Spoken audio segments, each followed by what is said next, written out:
The apartment was silent, save for the occasional hum of traffic crawling somewhere beyond the rain-streaked window. Keanu sat at the old upright piano, its mahogany wood faded and scarred from decades of use. His fingers hovered above the keys but did not press them yet. Instead, they trembled slightly, like a soldier's hand remembering the wake of a weapon long since laid to rest. Before him lay scattered sheets of yellowed paper, his wife's handwriting flowing across them in delicate ink strokes. Some notes were smudged from the tear stains of long nights, others were missing altogether, half-finished bars frozen in uncertainty. This was her symphony, the symphony of dawn. She had poured years of her soul into it, composing between hospital visits, moments of exhaustion, and stolen hours of joy. It was unfinished when she passed, a lingering echo of a voice that never got to sing its last line. Keanu pressed down on a key. A single, aching note filled the room, resonating with his bones. Slowly, painfully, he began to play. Each measure was jagged and incomplete, yet to him it was whole, because he could hear the rest in his mind. He remembered her laughter when she struck the wrong note, the way she leaned against his shoulder while scribbling corrections, whispering, "When this is finished, it will be our legacy, Keanu. Even if I'm gone, this music will speak for us." His throat tightened at the memory, and his vision blurred. His body leaned into the piano, almost as if he could collapse into it and find her there. But the keys only answered with cold indifference, their voices muted compared to the one he longed to hear. The apartment carried her absence like a wound that never healed. On the walls hung photographs, her smile, radiant and alive, framed beside concert tickets and backstage passes. A violin case leaned against the corner, untouched since her last performance. Dust gathered on it like time's cruel signature, a reminder that no one had opened it since she had left. Every corner of the apartment was a museum of grief, a coffee mug with lipstick stains still sitting on the shelf, her scarf draped across the couch, the faint scent of her perfume lingering like a ghost that refused to leave. To anyone else, it would have seemed suffocating, but for Keanu, it was the only place where he could still breathe her in. The world outside was too loud, too cruel, too willing to forget. But within these four walls, she was still alive in the fragments of music she left behind. Then, silence again. His hands froze mid-melody. He let the sound fade until only his ragged breathing remained. He whispered her name, barely audible, as though afraid the silence itself might shatter if he spoke too loudly. For a moment, he closed his eyes and imagined her sitting beside him, her hand on his shoulder, encouraging him to keep going. But when he opened them again, the chair was empty, the room cold, and reality unforgiving.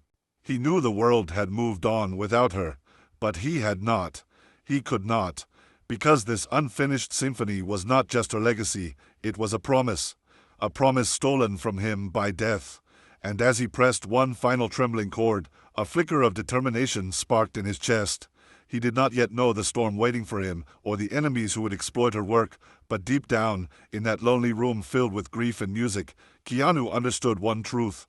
He would not let her voice be silenced. Not now. Not ever. The rain hadn't stopped since morning. It battered the windows with a relentless rhythm, as though the world outside wanted to remind Keanu that time never waited for anyone. Not for grief, not for memories. He sat on the couch, his shoulders slumped, the glow of the television flickering across his face. He wasn't really watching, not at first. The TV had become background noise in his apartment, a distraction from a silence that pressed down on him. But then a sound pierced through the static of his thoughts, a melody so achingly familiar it made his chest seize. His eyes snapped to the screen, and his breath caught in his throat. There, on a stage bathed in golden light, an orchestra played a piece he knew better than his own heartbeat. The Symphony of Dawn. Her symphony. Every note, every phrase, every delicate rise and fall, exactly as she had written it. Except it was complete now. Finished. Perfect. And worse, at the center of the stage stood a man in a velvet suit, his smug smile beaming as the crowd roared. The cameras framed him as though he were the architect of brilliance, the genius behind the music. His name appeared on the screen in bold letters. Victor LaSalle, composer, visionary, legend. Keanu's hands clenched into fists so tightly his knuckles went white. For a moment, he couldn't breathe. He leaned closer, his eyes wide, his pulse hammering in his ears. This wasn't coincidence. It couldn't be. Those pages scattered on his piano, unfinished, incomplete, had been stolen, reconstructed, and paraded as someone else's masterpiece. Victor LaSalle was no visionary. He was a thief, a parasite who fed on the dead. The crowd erupted in thunderous applause as Victor bowed dramatically, soaking in their worship. And Keanu, alone in his dim apartment, shook with rage. He could hear his wife's voice in his memory. "This is our legacy, Keanu." And now her legacy wore another man's name. He fumbled for the remote, turned the volume up to its peak, and listened as the music filled the room. It was her voice, resurrected and twisted, brought back into the world without her permission. For others, it was a triumph. For him, it was desecration. His breathing grew heavier, his jaw tightening with each second. His grief, once quiet and paralyzing, began to shift into something darker, sharper. It was no longer just pain, it was fury. And beneath that fury lay a thought he could no longer suppress. If Victor LaSalle had stolen this, what else had he taken? How many other legacies had he erased to build his empire of lies? The concert ended with the audience on their feet, showering Victor with praise. Cameras flashed. Flowers were thrown onto the stage. The screen froze on his smug, victorious face. Keanu stared at it until his reflection merged with Victor's image on the glass, and in that distorted overlap, he saw something frighteningly clear. He could not allow this to stand. This wasn't just about music anymore. It was about justice, about vengeance.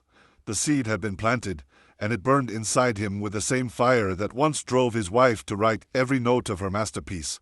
Keanu rose slowly from the couch, his shadow stretching across the room like a figure long dormant but newly awakened. The rain outside pounded harder, but he didn't notice. His eyes were fixed, unblinking, on the darkened screen. In the silence that followed, he whispered to himself, voice low and filled with quiet menace, "You stole from her. Now I'll take everything from you." The city at night was a different creature than the one that basked in daylight. Its glittering lights disguised 1,000 shadows, alleys that twisted like veins into its hidden heart. Keanu walked through them with his coat collar pulled high, his footsteps steady, measured, and almost silent. For years he had lived in mourning, detached from this world, but tonight was different. Tonight, every sound sharpened his senses, every flickering neon sign seemed to whisper secrets he was finally ready to hear. He had spent days tracing threads of information, reaching out to forgotten contacts, listening in the places where no honest man dared to linger. And now, finally, he had found the entrance to the world he was looking for, a world where stolen music was traded like contraband, where talent was a currency and legacy was something to be looted. The entrance was disguised as a failing record shop on the outskirts of downtown. Its windows were covered in grime, its shelves stacked with dust-covered vinyls no one had touched in decades. But Keanu knew better. As he pushed the door open, the bell above it rang with a hollow chime, and the man behind the counter barely looked up. He was old, his hair slicked back with grease, his eyes sharp but tired. Keanu didn't speak at first. He simply pulled a sheet of paper from his coat pocket and slid it across the counter. The man glanced down at the familiar scrawl of music notes, his wife's handwriting, though the page was only a fragment. For a moment, silence stretched thin between them. Then the man's mouth curled into something resembling a smirk. Without a word, he reached beneath the counter and pressed a hidden switch. Somewhere, a lock clicked. A section of the back wall creaked open, revealing a staircase descending into darkness. The air grew heavier as Keanu moved down the steps, the sound of muffled voices and faint music swelling with each stride. When he reached the bottom, the underground world unfolded before him. A sprawling hall stretched out, lit by red neon and dim lamps that gave everything a sinister glow. People were everywhere, dealers, collectors, buyers, trading sheets of music and recordings as though they were precious gemstones. Glass cases displayed stolen symphonies, half-finished concertos, forgotten compositions ripped from the dead or the desperate. Musicians who would never see fame had their work dissected, rebranded, sold to the highest bidder. Keanu's stomach twisted as he realized the scale of it. Victor LaSalle wasn't a lone thief. He was the crowned king of an empire that thrived on exploitation. Keanu walked through the hall with deliberate calm, masking the storm raging inside him. He listened, observed. Whispers followed him as if the shadows themselves recognized the fury he carried. At one table, a man laughed while describing how an entire opera was reconstructed after its composer drank himself into the grave. At another, a woman carefully unrolled parchment, displaying a melody acquired from a burned-down church archive. The entire place was a graveyard of stolen voices, a black market for ghosts. And somewhere at the top of this monstrous pyramid sat Victor, basking in fame built on ashes. Keanu's fists clenched as he moved closer to the center of the hall, where a small crowd gathered around a stage. A new piece was about to be auctioned. The announcer's booming voice cut through the air. "Ladies and gentlemen, tonight we have something rare, a recovered fragment believed to be written by Elena Marlowe, lost composer of the Symphony of Dawn." The words hit Keanu like a blade. His wife's name. Spoken here, in this den of vultures, her work reduced to a commodity to be bartered. His blood boiled, but he forced himself to remain still. Rage without patience was a trap, and he couldn't afford mistakes. Not now. He watched as the fragment, one of her original sketches, was paraded across the stage like an animal in chains. Bidders raised their cards, numbers climbing higher, faces eager with greed. In that moment, Keanu knew this was only the beginning. Victor had not just stolen the completed symphony, he had bled her entire body of work into this underground market. And Keanu swore then and there that he would burn it to the ground, piece by piece, until no trace of their corruption remained. Victor LaSalle's mansion rose from the hillside like a monument to arrogance, its glass walls reflecting the city skyline below. Every inch of it screamed excess, sculptures imported from Italy, fountains spilling silver streams into marble pools, luxury cars lined in the driveway like trophies. Tonight, the mansion pulsed with life. Laughter, clinking glasses, and the low hum of violins spilled into the night as guests in tailored suits and glittering gowns drifted across its polished floors. For Victor, it was just another celebration, another evening of basking in stolen glory. For Keanu, watching from the shadows of the tree line, it was the perfect moment to step closer to the man who had desecrated his wife's legacy. He waited until the guards at the front gate turned their backs, then slipped through a side entrance, blending with a group of late-arriving guests. His black suit was modest compared to the gaudy outfits around him, but it gave him the air of someone who belonged without needing to flaunt it. Inside, the mansion was even more ostentatious than the outside. Gold-framed paintings covered the walls, many of them stolen works Keanu recognized from whispers in the underground. A grand chandelier hung overhead, casting crystalline light across the room where a quartet performed one of Victor's masterpieces. Keanu's stomach twisted as the familiar notes filled the air. His wife's music, played for applause she would never hear. Victor stood at the center of it all, surrounded by sycophants. Tall, silver-haired, his velvet suit gleaming under the lights. He held a glass of champagne as if it were a scepter. His laugh was sharp, cutting through the music, commanding attention. He had the kind of smile that didn't reach the eyes, the kind that made promises only to betray them later. Guests clung to his every word, desperate to bask in the glow of his success. For Victor, it was all a game. Power, admiration, control. But when his gaze flicked across the room and landed on Keanu, the smile faltered just slightly, as though something deep within him recognized the predator lurking behind those calm eyes. Keanu didn't rush. He moved through the crowd slowly, deliberately, every step a silent declaration of intent. When he finally reached Victor, he stood close enough that the laughter and chatter around them faded into background noise. Victor raised an eyebrow, masking his unease with charm. "I don't believe we've met," he said smoothly, though his tone carried a subtle edge. Keanu didn't smile. His voice was calm, low, almost dangerous in its restraint. "I know your work," he said. "I know it better than you ever will." The words hung between them like a blade, sharp and undeniable. For the first time that evening, Victor's facade cracked, just slightly, but enough. He forced a laugh, dismissing it as if it were nothing. "Another admirer," he said, turning back to his circle. But Keanu leaned in closer, his voice cutting like glass. "You stole it, and I'm going to take it back." Victor froze. The room hadn't noticed. The party continued as though nothing had happened. But for those few seconds, the world narrowed to just the two of them. Victor's smile returned, wider this time, but his eyes hardened. He whispered back, voice dripping with mockery, "Careful, my friend. Accusations like that can bury a man." Keanu held his gaze, unflinching, his face carved from stone. "So can the truth," he replied, before turning and walking away, leaving Victor standing in the center of his empire, his glass trembling slightly in his hand. The tension was unspoken, but undeniable. The game had begun, and for the first time in years, Victor LaSalle felt a chill crawl up his spine. The party had ended hours ago, but Victor LaSalle's mansion still glowed against the hillside, a beacon of excess clinging to the night. Inside, the last of the staff cleaned champagne glasses and folded silk napkins, while Victor himself sat alone in his study. The fire crackled in the hearth, throwing orange light across the room lined with leather-bound books and gold-framed accolades. Yet for all the grandeur, Victor's hands were restless. He drummed his fingers on the armrest of his chair, his mind replaying the words of the stranger in the black suit. "You stole it, and I'm going to take it back." He had heard threats before. Rivals, critics, bitter failures, they always came with accusations. But there had been something different in Keanu's eyes. They weren't the eyes of a man looking for attention.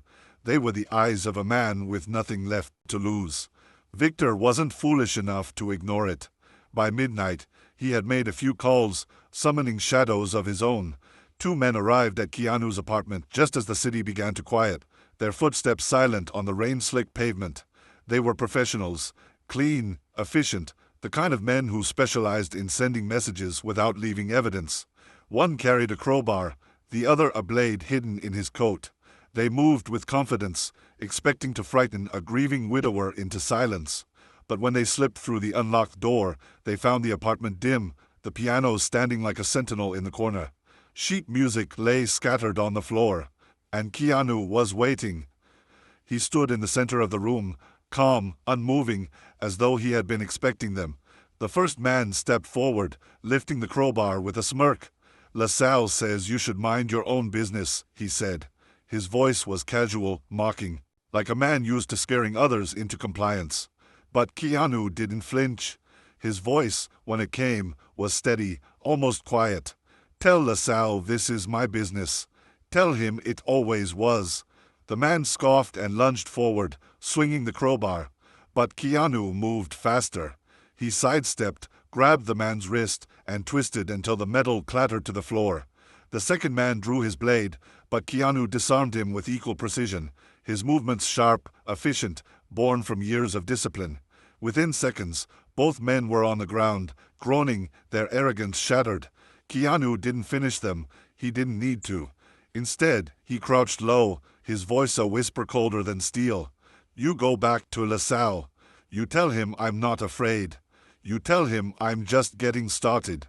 The men stumbled out into the night, bruised and broken, their fear doing the work no weapon could. Keanu closed the door behind them and stood in the silence of his apartment, his breath steady. The piano loomed in the corner, and for a moment, he returned to it, running his hand along the worn keys. The rage inside him no longer smoldered, it burned. Victor had made his first move, sending his pawns to intimidate him. Instead, he had given Keanu clarity. This wasn't just about reclaiming the Symphony of Dawn anymore. It was about exposing the empire built on stolen voices, burning it down until nothing remained but ash. He sat at the piano and struck a single, low note. The sound reverberated through the room like a vow. Revenge wasn't coming someday, it had already begun. Victor LaSalle prided himself on control. Every note in his public image, every headline praising his brilliance, every guest that walked into his mansion, all of it was orchestrated to perfection, as carefully composed as one of the stolen symphonies he paraded as his own. But now, for the first time in years, that control felt fragile. He sat in the same leather chair in his study, a tumbler of brandy untouched in his hand, staring into the fire as his men recounted their humiliating failure. The 2 enforcers he had trusted, men who had silenced far louder voices than this stranger, sat slouched and bruised before him, eyes lowered. Their explanation was simple, almost laughable. We couldn't touch him. He was ready. He knew how to fight. Victor's jaw tightened as he listened, though outwardly his face betrayed nothing. Inside, however, a storm was brewing.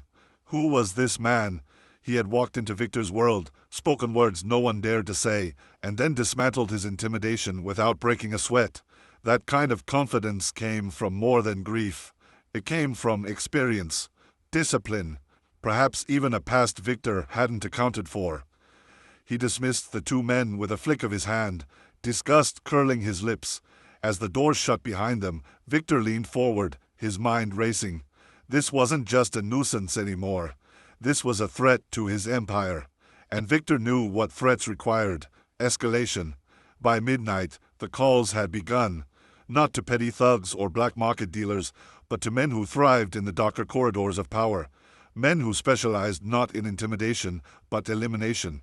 A faceless fixer answered on the other end, his voice smooth and devoid of emotion. Victor didn't bother with pleasantries. "I want him gone," he said, swirling the untouched brandy in his glass. "No warnings this time. No games. Make it clean. Make it final." The fixer chuckled softly, as though amused by the urgency in Victor's tone. "Whoever he is," the voice replied, "he'll be nothing by the time we're done." Victor ended the call, but even as he set the phone down, he couldn't shake the image of Keanu's eyes staring at him from across the party. Cold, unflinching, like a shadow that refused to vanish. The following day, Victor increased his security, though he masked it under the guise of efficiency. More guards patrolled the perimeter of his mansion, their presence disguised as staff for the constant stream of events he hosted. His associates noticed his restlessness but said nothing. After all, their loyalty was bought, not earned. Still, Victor's paranoia grew. Every creak of the floorboards, every unexpected sound in the night seemed sharper now. He found himself checking locked doors twice, pausing longer at windows, scanning the faces in every crowd for the one man who had dared to confront him. The empire Victor had built on confidence and bravado was showing cracks, and though he refused to admit it aloud, he felt something he had not in years: fear. And yet, beneath that fear simmered anger. No one challenged Victor LaSalle and lived to tell about it. He convinced himself that this was just another obstacle, another enemy to crush beneath the weight of his wealth and influence. But deep down, in the quiet moments when the house fell silent and the brandy burned in his throat, he wondered if perhaps this was different. Perhaps this man, with his grief-hardened resolve and silent fury, was not simply an enemy. Perhaps he was the reckoning Victor had spent his whole life outrunning. Still, Victor's pride wouldn't allow him to dwell on such thoughts for long. He leaned back in his chair, staring into the fire as if daring it to consume him. "If he wants a war," he muttered under his breath, "then I'll show him what it means to burn." The rain had stopped, but the city streets still shimmered with its aftermath, reflecting neon lights like broken shards of glass. Keanu walked through the maze of back alleys, his coat heavy with dampness, his thoughts sharper than the knife strapped under his sleeve. He wasn't chasing shadows anymore. He was chasing the truth. And tonight, he would finally rip away the mask of the betrayer who had orchestrated everything. The warehouse at the edge of the docks loomed ahead, silent yet alive with secrets. Its metal walls groaned under the weight of the wind, and its windows were blackened, like eyes that had long ago seen too much. Keanu paused at the door, hand brushing against the cold steel handle, and for a moment he thought of his father again, of the advice whispered years ago. "Revenge is not justice, son. It's a fire that consumes." He clenched his jaw, then let it consume. Inside, the warehouse was lit by a single overhead bulb, its yellow light flickering like a dying star. Stacks of crates formed narrow corridors, the perfect stage for an ambush.